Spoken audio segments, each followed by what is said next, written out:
আমি যখন জেলে ছিলাম তখন প্রত্যেক দিন রাত্রের বেলা শোয়ার সময় মনে মনে ভাবছি হয়তো রাত্রেই আমার মা বাবা কাহারও মৃত্যুর খবর আসবে।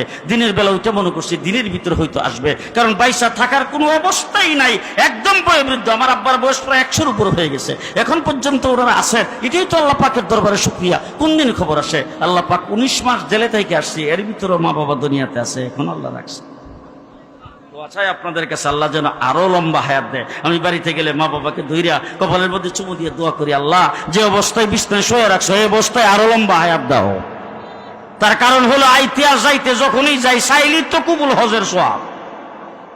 এই ঘুমাইছে দেখলেই কবুল হজের সওয়াব। উলামায়ে কেরামকে জিজ্ঞেস করে দেখেন, লক্ষ লক্ষ টাকা খরচ করে মক্কা মদিনায় যাবেন, টাকাটা আপনার হালাল কিনা, আপনি যে গেছেন নিয়ত সহি কিনা, তারপর আল্লাহ কবুল করবে কিনা সন্দেহ।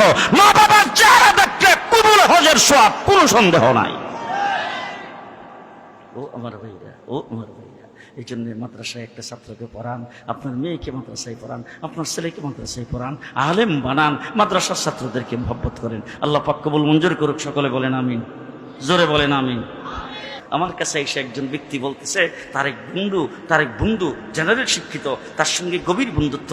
সে আসছে একদিন তার বাড়িতে, বেশ কিছুদিন দেখা সাক্ষাৎ নাই, বেশ কিছুদিন যোগাযোগ নাই, হঠাৎ করে আসছে বাড়িতে। আইসা বসছে বৈশা, তারপরে জিজ্ঞেস করতেছে, বন্ধু তুমি তো বিবাহ শাদী করছিলা, তোমার সন্তানাদি কি? বলে, আমার তো সন্তানাদি ছেলে আল্লাহ পাক দিচ্ছেন একটা। আচ্ছা মাশাআল্লাহ, একটা ছেলে তোমার, আর কি? বলে, মেয়ে আল্লাহ দিচ্ছেন একটা। বলে, মেয়েটা কোথায় আর ছেলেটা কোথায়? বলে, ছেলেটা মাদ্রাসায় পড়ে আর মেয়েটাও তবে দিছি। একটা বিটকি দিয়ে কইতেছে, হাই হাই, তোমার একটা ছেলে হয়েছে, ছেলেটাকে মাদ্রাসায় পড়তে দিয়ে দিস, এই মাদ্রাসায় পড়ে বেকার হবে, ভবিষ্যতে হে কি করবে? আমার ছেলে দিছি ইংলিশ মিডিয়ামে। ইংলিশ মিডিয়ামে। এবার জিজ্ঞেস করতেছি, বন্ধু তোমার ছেলের যে মাদ্রাসায় দিছ মাসে খরচ কত হয়? 600-700 টাকা মাসে খরচ হয়। একটা মুখটারে বেসকান দিয়ে কয়, 600-700 টাকা মাসে খরচ করিয়া ছেলের মাদ্রাসায় পড়াইতেছ, আর আমি ছেলের পেছনে প্রতি মাসে 30,000। কয় হাজার? 30,000। এরপরে বলতেছে, আমার ছেলে যেমন এখনই 30,000 টাকা খরচ করে প্রতি মাসে লেখাপড়া করতেছে, সামনে যখন তার বয়স হবে, সে যখন উপরের ক্লাসে বসবে, তখন তার 50-60 হাজার টাকা খরচ হবে। আর এই 50-60 হাজার টাকা খরচ করে যেমন সে স্কুল থেকে পাস করে যাবে, রুজিও করবে 1,20,000। তোমার ছেলে মাদ্রাসায় পড়তেছে, মাত্র 600-700 টাকা খরচ করে মাদ্রাসায় পড়াতেছে, রুজির বেলায় করবে 20 - 1400। কথাটা বুঝে এরকম কথাবার্তা বইলা দুই বন্ধু একজন আরেকজনের সঙ্গে বিদায় দিয়ে চলে গেছেন। দীর্ঘদিন দেখা সাক্ষাৎ নাই, একবারে 10-15 বছর পরে দেখা হয়েছে। দেখা হওয়ার পর ওই জড়াইয়া ধরছে, ধরে জিজ্ঞেস করতেছে, তোমার ছেলেটা কোথায়? বলে, আমার ছেলেটা তো মাদ্রাসায় পইরা এক মসজিদে ইমামতি করে, ছেলেকে বিয়ে করেছি, বউ মাশাআল্লাহ মাদ্রাসায় পড়ছে, এখন বউ আমাদের খেদমত করে। বাবা এক কাপ চাও বানায় খাওয়া লাগে না, বউটা চার টাইম মিলে কোন সময় চা খামু, চাটা বানাই না আমার সামনে দিয়ে দেয়। আর শাশুড়িরে কইছে শুধু 5 ওয়াক্ত নামাজ পড়েন, নামাজের মুসল্লায় থাকবেন আর তসবিহ তাহলিল পাঠ করবেন, আর যা কিছু আছে আমার খালি কয়ে দিবেন, আমি করুন। এই কথা বলতেছে আর চোখের পানি গাল বেয়ে বেয়ে পড়তেছে।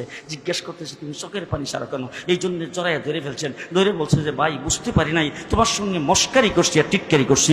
আমার ছেলেকে অস্ট্রেলিয়া লেখাপড়া করার জন্য পাঠাইছিলাম, সেখানে যাওয়ার পরে লেখাপড়া শেষ করে তার এক বান্ধবীকে সে বিয়ে করেছেন। বিয়ে করার পরে আমি যখন তার সঙ্গে যোগাযোগ করি, তখন সে তাকে আর আমার তার মাকে বইলা দিছে, তোমরা এখন বৃদ্ধ হয়ে গেছো, আমার দেখাশোনা করা সম্ভব নয়, আর আমি FRCS পাস নিয়ে বিয়ে করেছি, সেও তোমাদের দেখাশোনা করতে পারবে না, তোমরা বৃদ্ধাশ্রমে চলে যাও। কোথায়? বড় বড় শিক্ষিত লোকের ছেলেরা ডক্টরেট করেছেন, বড় বড় শিক্ষিত গ্রাজুয়েট, তাদের মা বাবা আজকে বৃদ্ধাশ্রমে আছে।